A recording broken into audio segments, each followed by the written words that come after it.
Hey guys, it's Mike. I'm a director of health services here in Western New York at an assisted living facility, and I want to come to you guys to kind of share some of my leadership tips that I do with my team.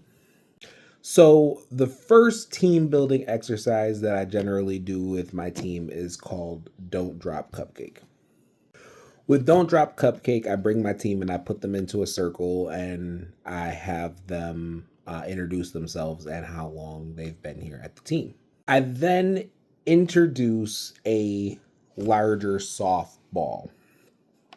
I have my team throw the ball, and the rules that I give them is that you have to toss it across the circle and you have to say the person's name that you're throwing it to. The team does that for a little while, and then I throw in a smaller, harder ball. The game continues, and as they're doing it, I make noise in the background. I chatter. Come on, guys, let's go. We got to work faster. Time management is important. We got to get this done. We got to tend to this call bell. I just start making noise and start yelling out random orders or commands. I then stop the game and I introduce my friend Cupcake, which is a cupcake squishmallow. When I introduce Cupcake, I tell them that this is my very best friend, Cupcake, and Cupcake has been in my family for a very long time.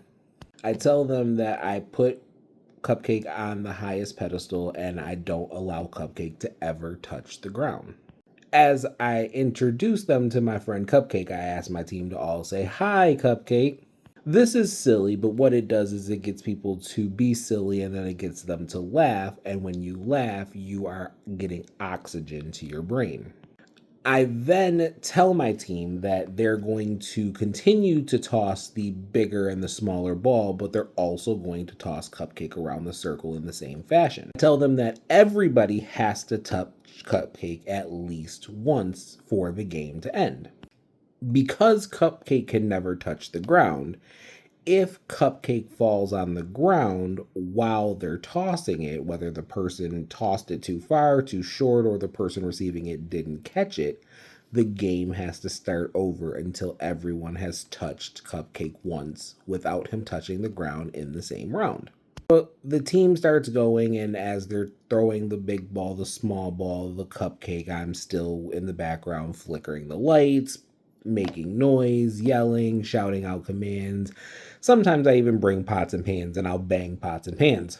Once everybody has touched Cupcake at least once, I stop the team and we stand and we reflect on the activity. And I ask them, what do they think the point of the activity was?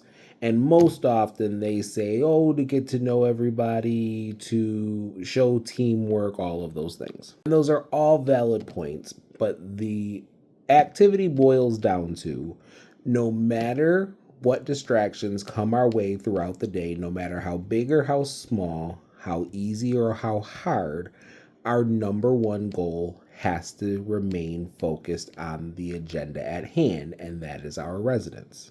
And Cupcake represents our residents, and we never want to drop Cupcake, figuratively or literally. When doing an activity like this and coming up with a creative catch line like that, this then becomes part of your culture language.